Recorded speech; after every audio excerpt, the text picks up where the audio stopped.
Hello and welcome to your next episode of PsyCademy TV. I'm Lisa Turner. And today we're going to be talking about the damage to your psychic circuitry, the two types of damage that can happen to your psychic circuitry. So if you remember from our previous episode, don't worry, I'll do a quick recap.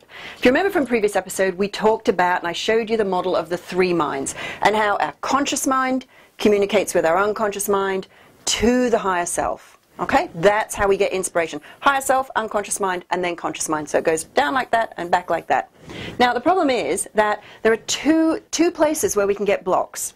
One is that we don't always have great communication between the conscious mind and unconscious mind. That's actually pretty easy to fix. Any kind of meditation technique, trance work will heal that up. The less easy thing to fix is what goes on in here, the damage that happens in here. Your unconscious mind is where all your beliefs are stored, also your memories, and that includes memories where there is stored negative emotion.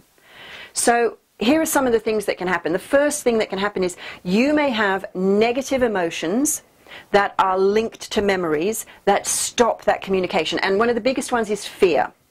Now, what kind of fear? Why would we be afraid of being psychic? Why would we be afraid of being spiritual and communicating with Source? Sounds so much fun, so exciting.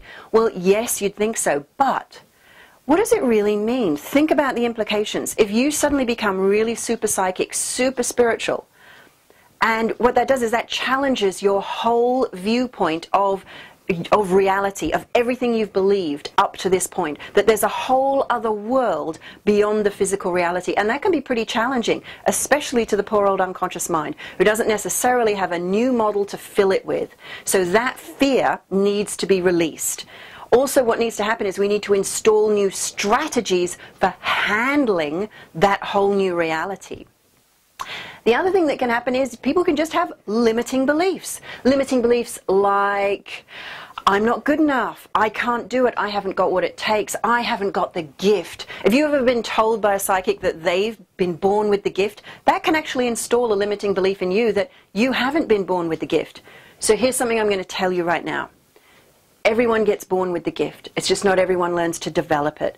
And a lot of people actually learn, well, they accidentally break it, or it accidentally gets broken by the installation of limiting beliefs. Maybe you unconsciously don't believe that you're worthy of a high-level spirit guide. Now, here's the challenge with this. First of all, beliefs are unconscious. So you may consciously think, I know I'm worth it, I know I'm not afraid, I am okay. But listen to that, it's knowing. But do you feel it? Because that's what happens in the unconscious mind. That's where you feel it.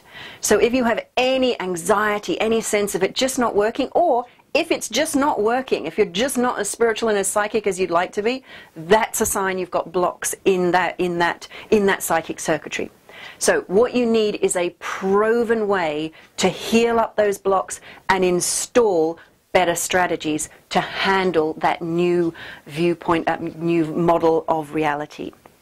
So I hope you've enjoyed this episode. Let me know what you think. Post below, share with your friends, join in the conversation. I know I will. So bye for now.